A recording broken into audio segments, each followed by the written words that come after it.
Erros de transcrição podem levar a problemas médicos graves.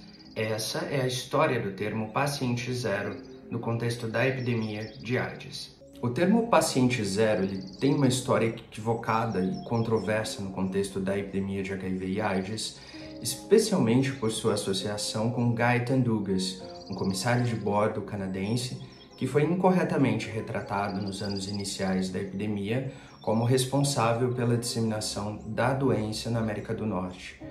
Essa narrativa ela se originou especificamente de uma interpretação errônea de um estudo do CDC de 1983, do Center for Disease Control, nos Estados Unidos, e também de um livro do início da década de 1980, intitulado And the Band Played On, de Rand Shields.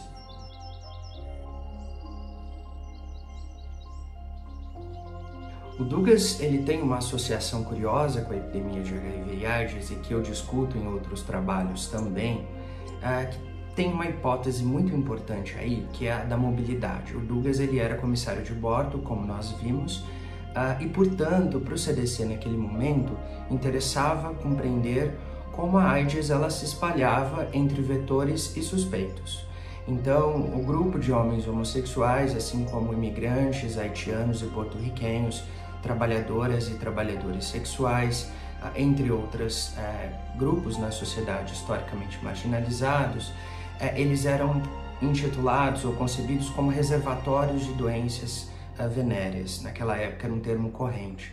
Então, se acreditava que a AIDS tinha pulado de um reservatório, desses grupos na sociedade devido a comportamentos inadequados e moralmente reprovados para as comunidades heterossexuais e, portanto, colocando a sociedade em risco.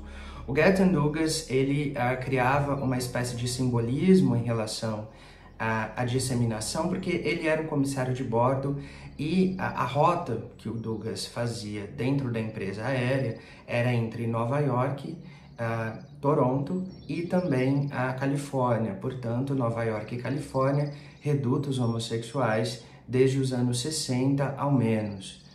Então a história de Douglas ela se unifica e se associa em alguma medida com a própria história da epidemiologia, já no final do século XX, com a corrente da epidemiologia do risco, que buscava, portanto, compreender o efeito das doenças a partir das interações entre os sujeitos.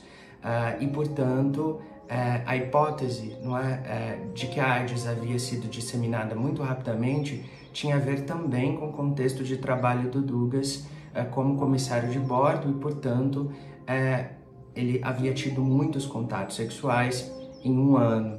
E durante um período de investigação inicial pelo CDC, especialmente pela médica oncologista a Linda Jane Laubenstein e com também o médico dermatologista Alvin Friedman Kine em Nova York, eles recrutaram o Douglas para um estudo inicial sobre o sarcoma de Kaposi, e o Douglas forneceu um retrato muito consolidado de todas as parcerias amorosas e sexuais que ele havia tido no último ano.